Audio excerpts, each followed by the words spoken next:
Bienvenidos a otra entrega de las memorias de Sherlock Holmes. Hoy, la recuperación de un cuerpo agotado dará paso al despertar de una mente más aguda que nunca.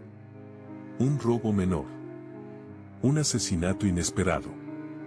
Y una pista tan frágil, que solo puede verse desde el borde de la conciencia. Prepárate para descubrir.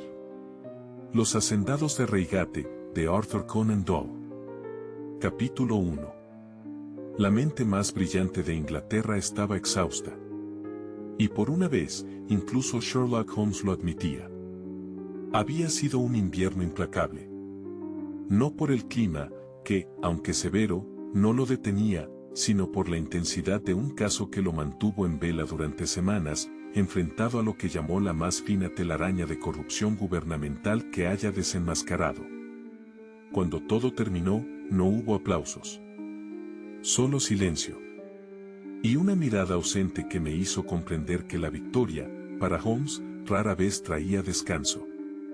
Watson, me dijo, con la voz más baja de lo habitual, si no me alejo unos días, terminaré deduciendo los movimientos de las sombras en la pared. Así fue como partimos hacia Reigate, invitados por el coronel Leiter, un viejo camarada mío que residía en una finca tranquila en las afueras del condado de Surrey. Su casa era sobria, rodeada de robles, viñedos abandonados y un silencio que parecía prometedor. Aquí no encontrarás crímenes ni enigmas, le dije a Holmes mientras bajábamos del carruaje. Solo aire puro y té caliente. Holmes sonrió con fatiga. Watson, el crimen no necesita invitación. A veces viaja en la maleta del cartero. La primera noche fue tranquila. Holmes durmió profundamente por primera vez en semanas. El coronel Leiter, militar retirado, irónico, pero hospitalario, se encargó de mantener cualquier conversación lejos del trabajo y los periódicos. Todo parecía en orden, hasta el amanecer del segundo día. Un criado golpeó la puerta con urgencia. «Ha habido un robo en la propiedad de los Cunningham, señor», anunció con el rostro pálido. El mayordomo lo encontró esta mañana. La biblioteca abierta. Varios papeles revueltos. Y un hombre muerto en el jardín. Holmes se incorporó lentamente. Sus ojos, aún somnolientos, ya estaban alertas. ¿Un ladrón? Eso dicen. Pero no hay nada robado, salvo un documento. Un solo papel. Arrancado de una carpeta. Holmes y yo intercambiamos una mirada. Él se levantó, tomó su abrigo, y el agotamiento desapareció como por arte de magia. Watson, me temo que el crimen ha venido a hacerme compañía. Cuando llegamos a la finca de los Cunningham, nos recibió el inspector Forrester, un hombre joven pero agudo, que conocía la reputación de Holmes y estaba dispuesto a dejarlo actuar.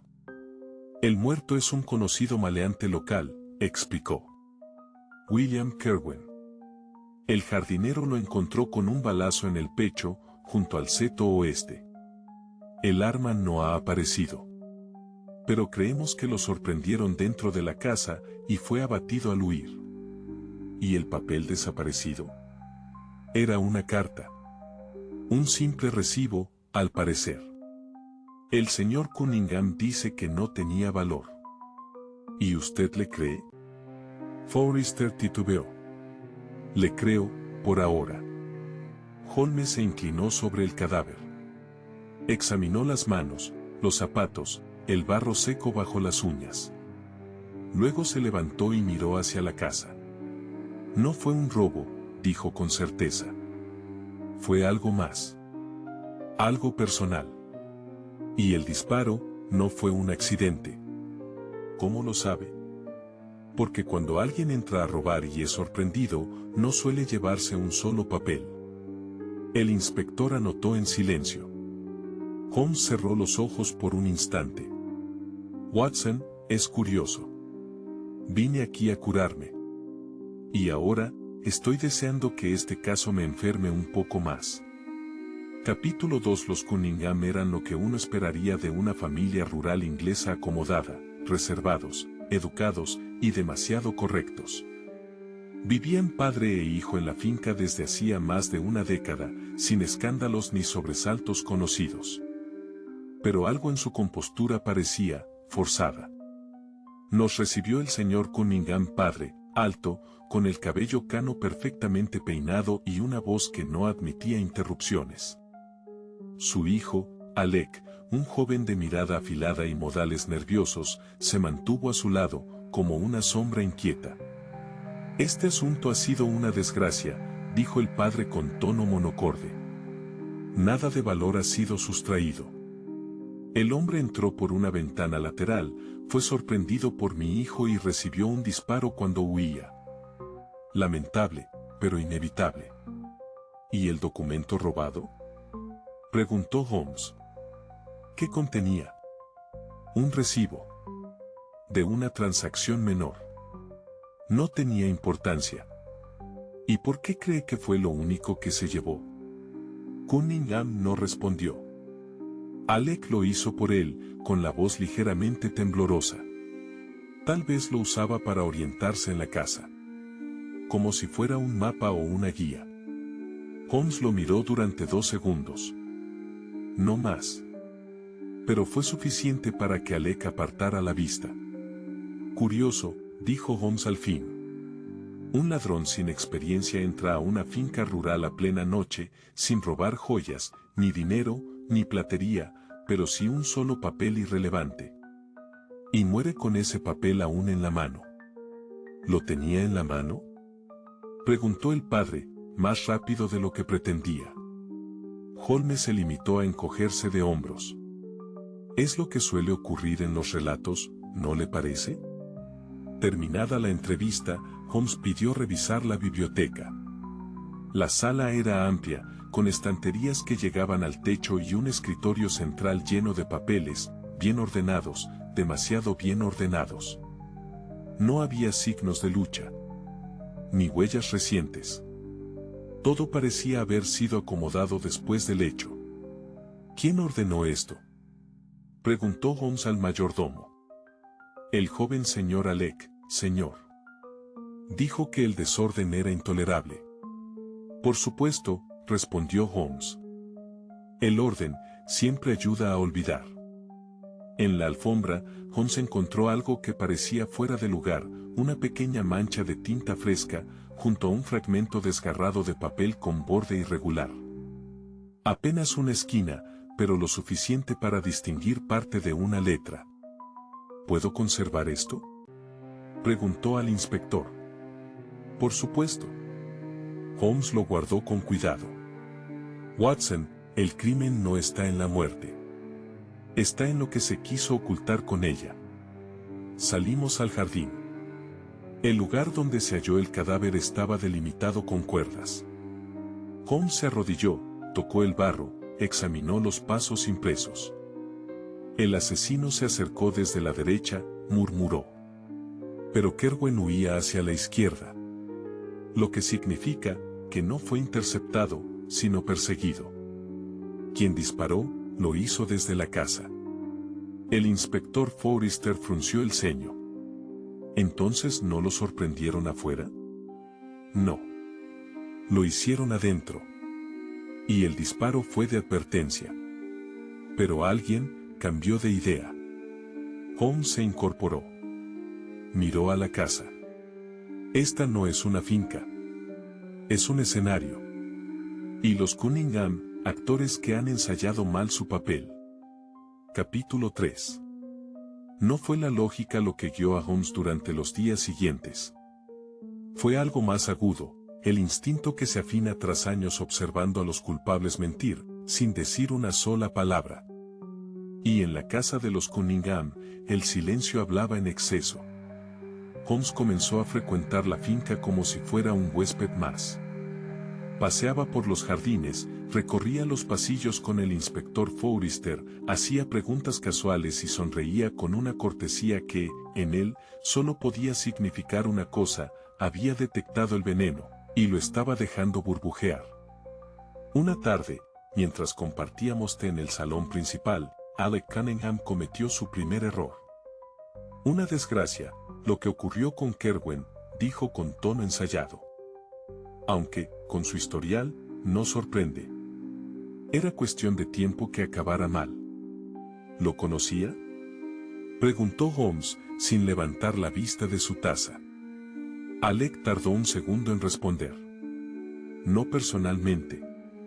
Solo de oídas. Curioso, murmuró Holmes. Porque sus huellas estaban en el papel hallado junto al cadáver. Y ese papel no lo trajo Kerwin. Un silencio breve, pero contundente. Luego, el joven sonrió con rigidez. ¿Lo dice en serio? Holmes lo miró por primera vez desde que comenzara la conversación. Siempre.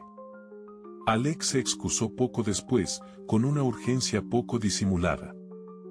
Holmes lo siguió con la mirada. Está perdiendo el equilibrio, me dijo en voz baja.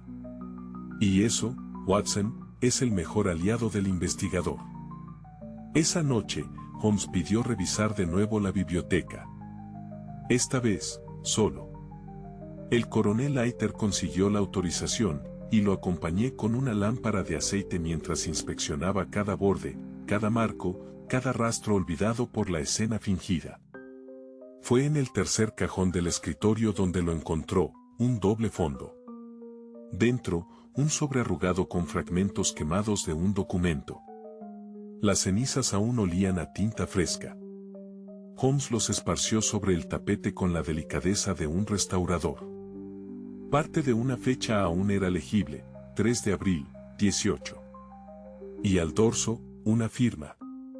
Borrosa, pero reconocible. William Kerwin. Watson, este recibo fue escrito por Kerwin. Y fue entregado, posiblemente, a uno de los Cunningham. La pregunta es, ¿por qué querrían destruirlo? ¿Y si el documento los vinculaba? Exacto. Kerwin sabía algo. Tal vez no era ladrón, sino cómplice. Tal vez, extorsionador. Alguien que ya no obedecía, sino exigía. Holmes se puso de pie. Su mirada se endureció. Este crimen no fue improvisado. Fue inevitable. Solo quedaba decidir quién apretaría el gatillo. Al salir, notamos algo más. En la chimenea, el reloj de sobremesa marcaba una hora incorrecta. Era un error menor, salvo por un detalle, el reloj no se había detenido. Estaba funcionando. Pero retrasado exactamente 12 minutos. ¿Una pista?, pregunté. Holmes sonrió. Una escena ensayada, con un actor que olvidó que el tiempo, Watson, no improvisa. Capítulo 4. No fue una trampa. Fue una representación. Holmes sabía que en Reigate no bastaba con descubrir la verdad, había que forzarla a salir a escena.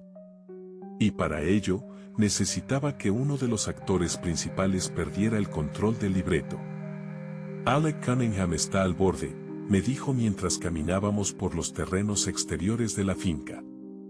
Y su padre lo sabe. Lo cubre, lo dirige, pero también lo teme. Lo he visto en la rigidez de sus palabras, en la forma en que evita mirarlo cuando responde por él. El crimen tiene grietas. Y Holmes, como siempre, había decidido filtrarse por ellas. Al día siguiente, el inspector Forrester convocó a los Cunningham para una nueva revisión de los hechos. Holmes lo había solicitado. Pero esta vez, propuso hacerlo en el jardín, junto al lugar donde apareció el cadáver de Kerwin. Una reconstrucción mental, lo llamó. Una colaboración visual. Ambos aceptaron. El sol caía suavemente sobre los setos podados, y el canto de los mirlos se mezclaba con el roce de los pasos en la grava. Holmes caminó en círculos, hablando en voz alta, pero más para sí que para los presentes. Entonces, el señor Kerwin entra en la casa, decía. Recorre la biblioteca. Toma un documento específico. Es descubierto. Huye. Recibe un disparo, aquí. Se detuvo, colocándose justo donde el cuerpo había sido hallado. Curioso. Porque desde este ángulo, solo alguien que disparara desde la terraza lateral habría tenido visibilidad clara. ¿Y quién estaba en la terraza? El padre y el hijo se miraron. Fue un segundo, apenas. Pero bastó. Holmes continuó.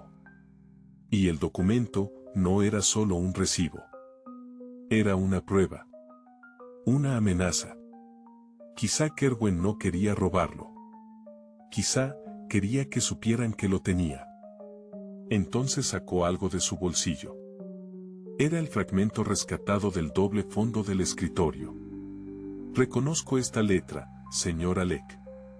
Usted escribió la parte superior. Su firma está aquí, borrada, pero no del todo. El joven retrocedió un paso. No sé de qué habla. Pero su voz ya no era firme. El padre dio un paso hacia él. Lo miró. Y por primera vez, no dijo nada. Holmes se giró hacia Forrester. Inspector, creo que este sería un buen momento para consultar al señor Alec, a solas. Alec se quebró antes de llegar a la puerta del salón. Gritó. No de dolor, sino de desahogo. Yo no quería matarlo. Solo quería asustarlo. Él me chantajeaba. Sabía del préstamo, del documento falso. Dijo que lo haría público. Quise asustarlo, pero se giró. Y el disparo fue demasiado rápido. El padre cerró los ojos. Holmes se mantuvo inmóvil. ¿Y su padre lo ayudó a encubrirlo? Alec asintió, derrotado. Me dio tiempo. Me dijo qué decir. Reescribimos la escena. Fingimos sorpresa. Pero todo estaba podrido desde antes. Holmes se volvió hacia mí. Watson, a veces, el crimen es una herencia. Y el silencio, una maldición compartida. Capítulo 5. La confesión de Alec Cunningham no cerró el caso. Solo levantó la primera de muchas capas que Holmes había intuido desde el principio. ¿Por qué si Kerwin había sido extorsionador, por qué no había huido cuando lo tenía todo en su poder? ¿Por qué arriesgarse a entrar de nuevo en la casa, donde sabía que lo vigilaban? Holmes no tardó en compartir su sospecha. Kerwin no actuaba solo, me dijo con voz baja mientras caminábamos entre los campos de cebada, lejos de oídos ajenos. Tenía cómplices. Y lo que Alec intentó eliminar era algo más grande que un chantaje doméstico. Era un vínculo. Esa noche, Holmes pidió al inspector Forrester que registrara la habitación de Kerwin en el pueblo. Era una pensión modesta, en la parte trasera de una taberna, pero bastó una inspección cuidadosa para encontrar lo que buscaba. Dentro de una caja de tabaco, oculta bajo las tablas del suelo, había una serie de recibos. Nombres. Cifras. Una letra torpe pero reconocible. Y en uno de ellos, el apellido Forbes. ¿Quién es Forbes? Pregunté. Un prestamista, respondió Holmes. Uno de los más discretos y letales de Surrey. Muchos de estos hombres firmaron letras que nunca podrían pagar. Y Kerwin tenía las pruebas. Estaba vendiendo deuda. Comprando favores. O peor, cobrando fidelidad. En el reverso de uno de los papeles, había un nombre más, Jarvis Blake. Un peón. Pero uno peligroso. Blake era un estafador retirado, dijo Forrester al revisar el archivo policial. Estuvo implicado en un fraude de tierras hace 5 años. Se esfumó antes de ser juzgado. Si está vinculado a Kerwin, significa que esto va más allá de los Cunningham. Holmes asintió. Kerwin no era un criminal. Era un intermediario. Alguien que, por primera vez, había encontrado algo demasiado jugoso, y quiso guardarlo para sí. Volvimos a la finca esa misma tarde.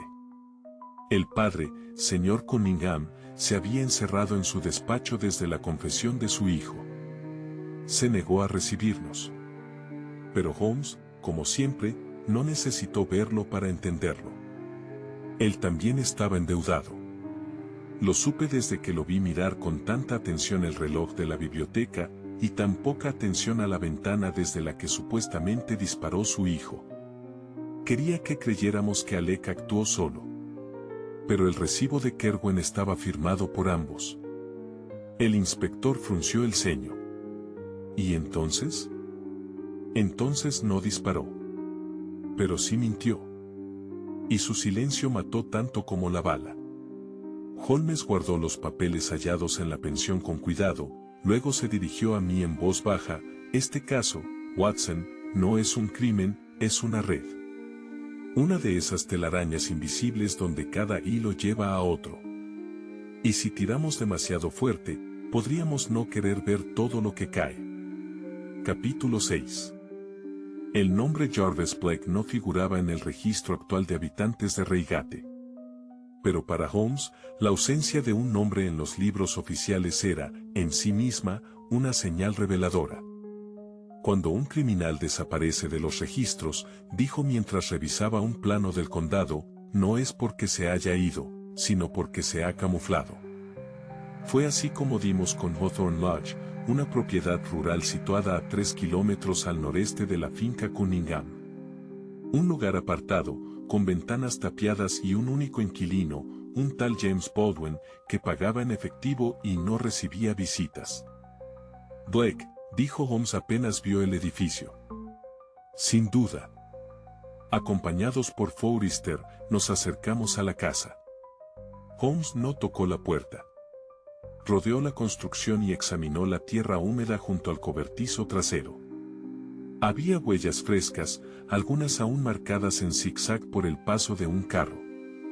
Alguien vino aquí después del crimen, murmuró. Quizá para dejar algo. Quizá para enterrarlo. Con la ayuda del inspector, forzamos la cerradura. Dentro, la casa olía a encierro y papel viejo. Y en una habitación trasera, junto a una estufa apagada, encontramos a Blake. No trató de escapar. Si han venido a buscar la otra mitad del recibo, dijo con voz ronca, ya no la tengo. Holmes dio un paso al frente. ¿Qué tenía Kerwin contra usted? Blake lo miró con la resignación de los que han agotado todas sus coartadas. Tenía mi vida. Desde el día que me ayudó a escapar. Yo le debía todo. Y él lo sabía. Pero cometió un error, creyó que podía quedarse con todo. Excluirme. Tratarme como a un peón. Cuando empezó a negociar solo con los Cunningham, entendí que no duraría. ¿Lo mató usted? Blake negó con la cabeza.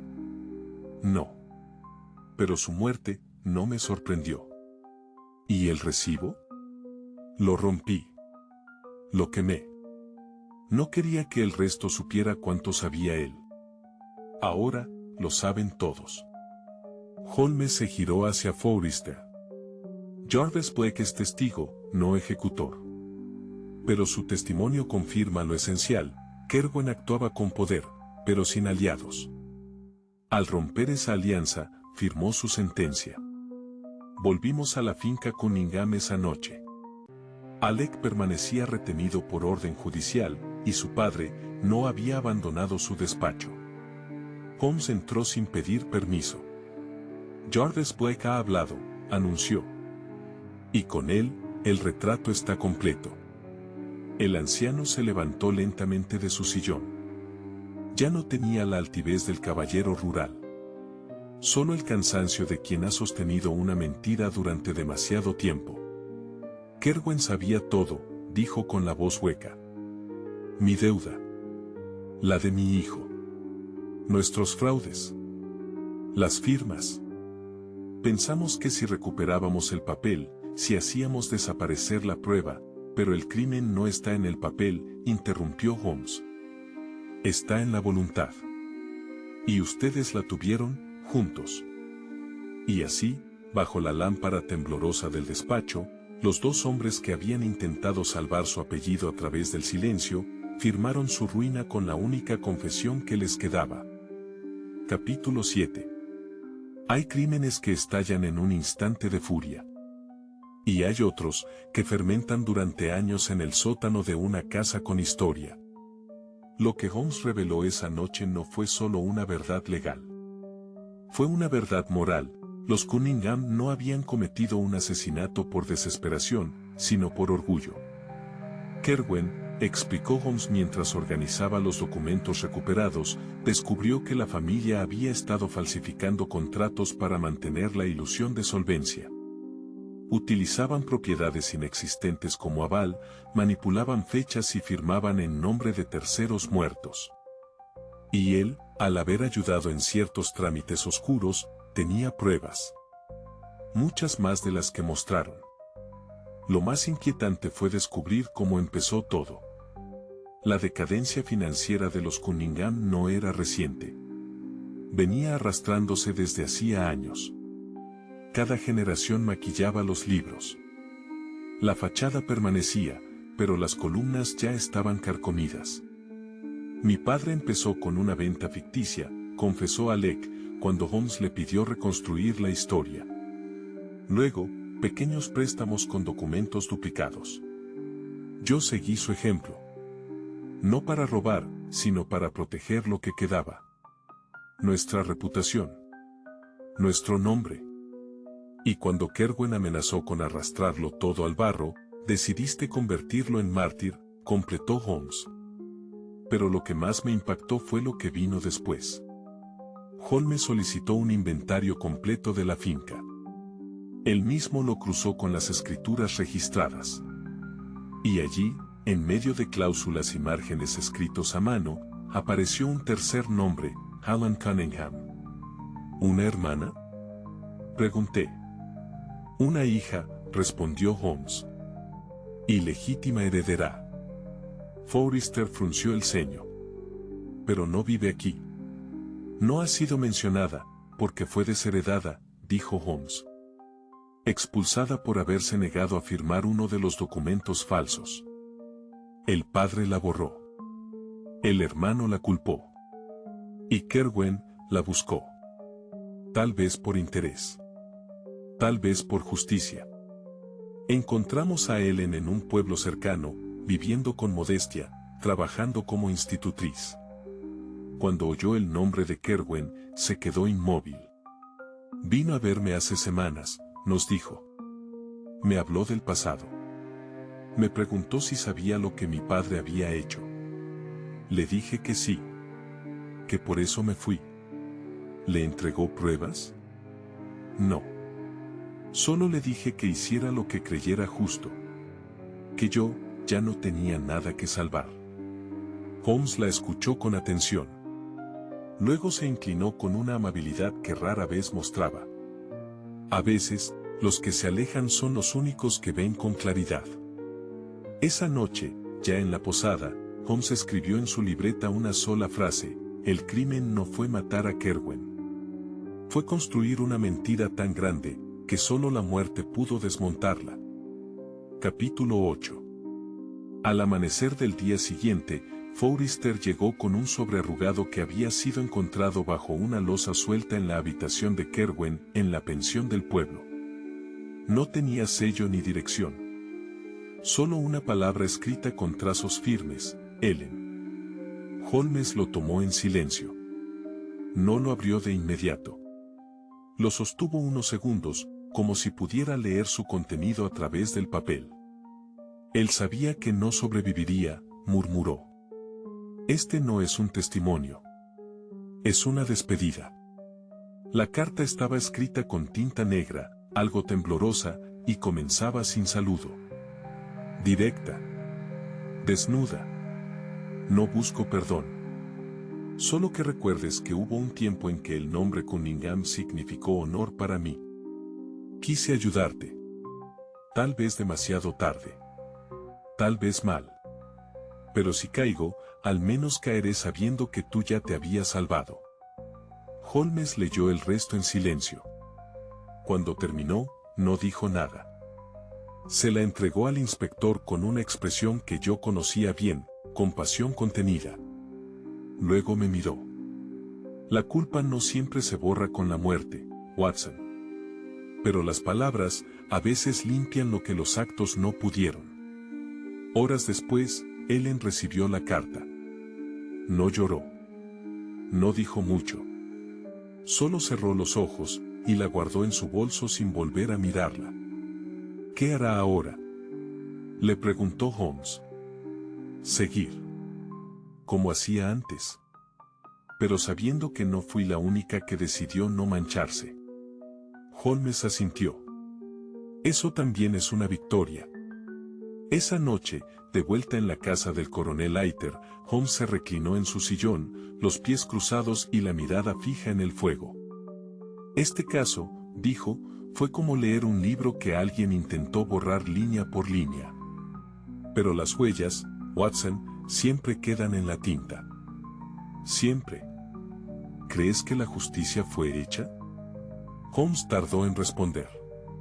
No en el sentido penal. Pero sí en el humano. Alec tendrá que responder por el disparo. Su padre, por el encubrimiento. Pero Ellen ha sido restituida, aunque nadie lo proclame. ¿Y Kerwin? Holmes miró las llamas. Kerwin jugó con fuego. Extorsionó, sí. Pero también intentó hacer lo correcto en el último momento. Y a veces, Watson, eso basta para que un alma pueda descansar. Capítulo 9.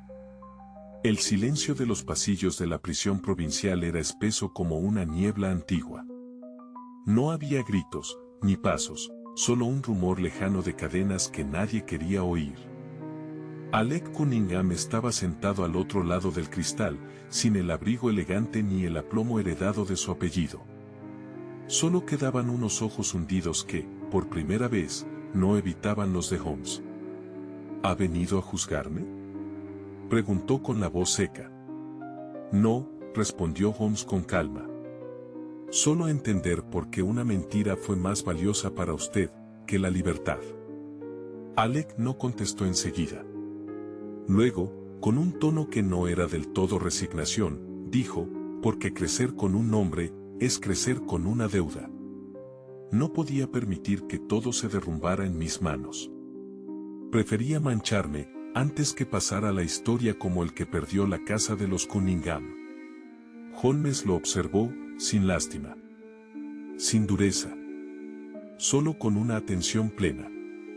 Y al hacerlo, perdiste lo único que podía salvarte, tu conciencia. ¿Y eso basta para redimirme?, Holmes negó con suavidad. No.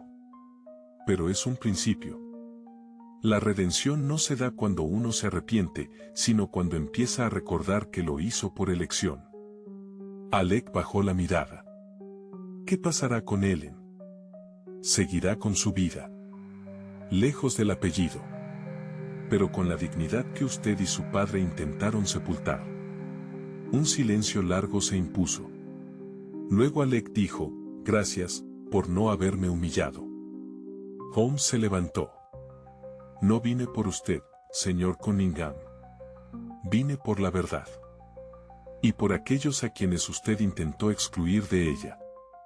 Ya de regreso en la finca de Leiter, Holmes y yo caminamos entre los campos amarillentos que bordeaban la propiedad. El cielo estaba limpio, pero el aire anunciaba una tormenta lejana. Como si aún quedaran cosas por decir, aunque ya nadie quisiera escucharlas. ¿Qué es peor, Watson?, preguntó Holmes de pronto. ¿Heredar una fortuna manchada o una culpa sin memoria? Depende, respondí. ¿Se puede elegir? No siempre, dijo. Pero se puede decidir no repetirla. Se detuvo un momento, observando el horizonte. Este caso no fue sobre asesinato. Fue sobre identidad. Sobre lo que somos cuando nadie nos observa. Y sobre lo que estamos dispuestos a hacer, para no dejar de parecernos a lo que fuimos. Capítulo 10. El caso de los Cunningham no fue uno que Holmes recordara con frecuencia. Pero yo sí. Porque detrás del crimen, detrás de la falsificación, detrás del disparo, había algo mucho más inquietante, el peso invisible de la herencia. Holmes no salió fortalecido de Reigate. Tampoco más cínico. Volvió con una mirada distinta. Más serena, sí, pero también más consciente de que, a veces, la lógica no basta. Que los crímenes más difíciles de resolver son aquellos que no se cometen por codicia, ni por pasión, sino por miedo a perder una idea. Una idea llamada apellido. Recuerdo una noche, semanas después, en Baker Street. Habíamos regresado a nuestra rutina habitual. El bullicio de Londres, el té humeante, los periódicos extendidos sobre el escritorio, los zapatos de Holmes en un rincón, mal pulidos como siempre. Pero algo en él era distinto. Watson, me dijo sin apartar la vista del fuego, ¿cuántos crímenes se cometen por querer preservar lo que ya está roto? Demasiados, respondí. Pero también hay quienes prefieren reconstruir en lugar de ocultar. Holmes asintió. Ellen lo hizo. Y por eso, ella es la única heredera de esta historia que puede caminar con la cabeza alta. Guardó silencio unos segundos más. Luego, se inclinó hacia su libreta, escribió una línea, y la dejó abierta sobre la mesa. No para mí. No para la policía. Para él. No fue el crimen lo que destruyó a los Cunningham. Fue su incapacidad de aceptar que la verdad también puede ser noble. Y así, sin ceremonias, sin titulares, sin más testigos que yo y el viento que golpeaba la ventana, Sherlock Holmes cerró otro caso. Uno que comenzó como un descanso. Y terminó como una lección. Gracias por escuchar esta nueva historia de las memorias de Sherlock Holmes. Si te atrapó el misterio, la verdad velada y la caída de quienes lo ocultaron. Suscríbete, deja tu me gusta y acompáñanos en la próxima investigación. Porque los secretos nunca descansan por completo.